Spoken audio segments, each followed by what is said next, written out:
السلام علیکم، آداب۔ امید کرتا ہوں کہ آپ سب خیریت و عافیت سے ہوں گے۔ آپ نے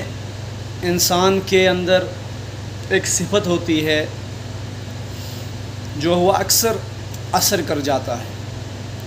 کسی کی بات لے لیتا ہے۔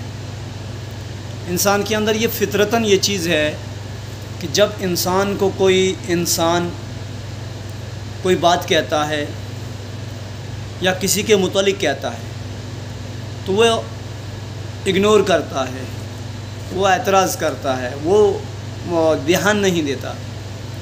لیکن جب وہ پھر اس سے کہتا ہے اور روز بروز جب اس سے اتنی گفتگو ایک انسان کے متعلق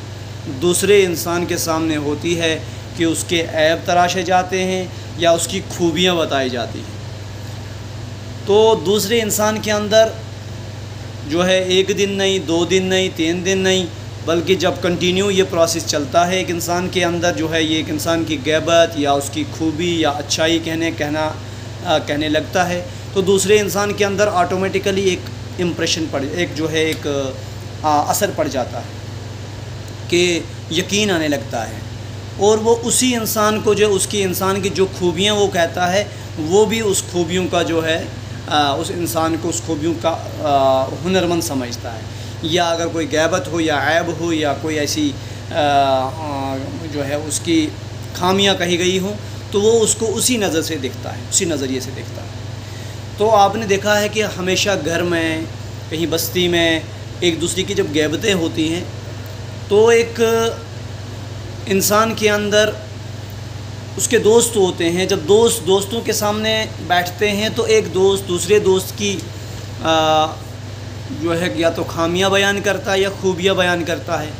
اور آہستہ اس کے اندر جو ہے اس کے اندر ایک حسد ہوتا ہے، لیکن وہ حسد کو برقرار رکھتے ہوئے اس کا ایک ٹارگٹ ہوتا ہے کہ میں نے اس دوست کو اس دوست سے توڑنا ہے۔ تو 1 دن 2 دن 3 دن یعنی کنٹینیو ایسا پروسیس لگاتا ہے کہ ایک نہ ایک دن اس دوست کے اندر اپنے جو ہے دوسرے والے دوست کی نفرت ڈال ہی دیتا ہے، وہ بھی اس کو اس ہی کی طرح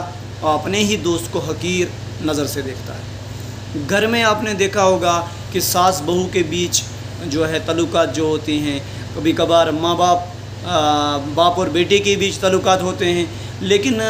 باپ تو اپنی اولاد سے محبت کرتا ہی ہے، لیکن باپ کے اندر بھی ایک ایسی ہی خامیاں ڈالی جاتی ہیں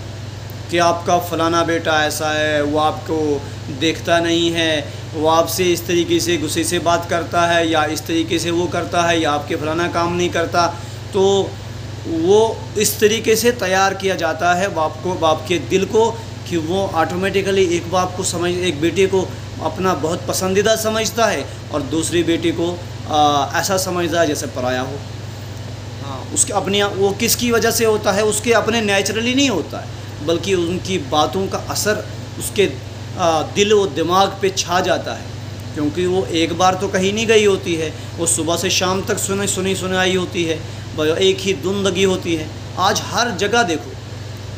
ہر جگہ آپ دیکھیں گے، آپ تو مسجدوں کا حال دیکھو، مقتدی پیچھے ہیں وہ بھی ایک دوسرے سے جڑتے نہیں ہیں۔ امام نماز پڑھا رہا ہے، مقتدی نماز پڑھ رہے ہیں، لیکن نہ امام کا مقتدیوں کے ساتھ دل جڑا ہے، نہ مقتدیوں کا امام کے ساتھ دل جڑا ہے، نہ مقتدیوں کو مقتدیوں کے ساتھ بنتی ہے۔ باہر سے تو السلام علیکم، باہر سے تو ہاتھ ملانا، لیکن اندر سے نفرتیں ہیں، قدورتیں ہیں، بغض ہے، عداوت ہے، لڑائی جھگڑے ہیں، فساد ہیں۔ تو انسان کے اندر یہ ایک نیچرل چیز ہے، لیکن انسان کے اندر یہ زیادہ پیدا کب ہوتا ہے؟ جب ایک دوسرے کی خامیاں بتائی جاتی ہیں، جب ایک دوسرے کو اتنی تسبیحاں پڑھی جاتی ہیں ایک دوسرے کے خلاف کہ اس کو تیار کیا جاتا ہے، اس کے دل میں ایسی کھٹاس ڈالی جاتی ہے، اس کے دل و دماغ کو جو ہے انہی باتوں سے اس کے جو ہے بند کر دیا جاتا ہے کہ بھائی یہی چیز سوچنے پہ وہ مجبور ہو جاتا ہے، اور اسے پھر اس کے اپنے ہی رشتہ دار کو، اپنے ہی بھائی کے، اپنے ہی بیٹے کے یا اپنے ہی جو ہے مستورات میں سے کسی کے خوبیاں نظر نہیں آتی، وہ جو خامیاں ہی دیکھتا ہے، اور جب اگر خوبیاں جب اگر کہی گئی تو اسے خامیاں نظر انداز کر دیتا ہے اور خوبیاں ہی نظر آتی ہیں۔ یہ نیچرلی ایک جو ہے انسان کے اندر ایک جو ہے اثر پڑ جاتا ہے۔ اس لیے آج ہم یہ عہد کر لیں کہ ہم کسی کی باتوں کو اتنے دل سے نہ لیں، بلکہ ہر بات کی تحقیق کریں۔ کسی نے اگر ہمیں کوئی کسی کے خلاف کوئی بات بولی یا کوئی کہی تو ہم اس کو تحقیق کریں، اس کو ہم سمجھیں، پہلے خود پہ غور کریں کہ کیا یہ بات کتنی سچ ہو سکتی ہے، کیا یہ بات کتنی جو ہے کڑوی ہو سکتی ہے، کیا اس سے کتنا اگلے کو مجھے نقصان ہو سکتا ہے۔ جب ہم یہ ہر عمل ہر کام سوچ سمجھ کے کریں گے، اسی لیے کہتے ہیں نا 3 چیزیں سوچ سمجھ کر اٹھاؤ: قسم، قلم اور قدم۔ قسم اس لیے کیونکہ انسان تو جوش میں قسم کھا لیتا ہے لیکن وہ پوری نہیں ہوتی۔ جیسے کسی کو قرض دینا ہے تو وہ قسم کھا کے بولتا ہے بھائی میں فلانی ڈیٹ کو آپ کو قرض دوں گا، لیکن بنتا نہیں ہے تو وہ قسم بھی کھا لی، قرض بھی نہیں بنا، تو قسم کا کفارہ الگ ہو گیا اور اس کی بےعزتی، خود کی بےعزتی الگ ہو گئی۔ اور قدم، کبھی کبھار غلطی سے ایسا قدم اٹھا دیا تو جو اپنے خود کو ہی نقصان پہنچا لیتا ہے۔ اور کبھی کبھار قلم ایسی اٹھا دی جو ہے ایسی چیز کسی کے خلاف لکھ دی، یا ایسی چیز کسی کے لیے کسی کے اوپر جو ہے کسی کے خلاف قلم اٹھا لی کہ جو خود پہ جو ہے بھاری پڑ جاتی ہے۔ اس لیے بزرگوں نے کہا ہے کہ 3 چیزیں سوچ سمجھ کر اٹھاؤ: قسم، قلم اور قدم۔ اور انسان کے سب سے بہترین طریقہ یہ ہے کہ وہ ہر چیز کو سوچ سمجھ کر کرے۔ پہلے سوچے کہ بھئی اگر مجھے کسی کے خلاف بولا گیا، اگر مجھے چگلی کی گئی، اگر مجھے غیبت کی گئی، اگر مجھے کسی کی خامیاں کہی گئی تو میں اس کو تحقیق کروں، میں خود اپنے آپ کو پہلے خود کو اپنی ضمیر کو ٹٹولے کہ میں نے پہلے اس کی تحقیق کرنی ہے، پھر میں اس کے خلاف اپنے اندر محبت یا نفرت پیدا کروں۔ میں بھی اور آپ بھی یہ عہد کر لیں کہ ہمیشہ ہر بات کو جو ہے سوچ سمجھ کر کریں اور ہر عمل کو سوچ سمجھ کر جو ہے کریں، اور کسی کی باتوں پہ کان دھر کے اور جوش میں جو ہے کبھی بھی فیصلہ نہ کریں۔ اور ایک جو ہے کہ ایک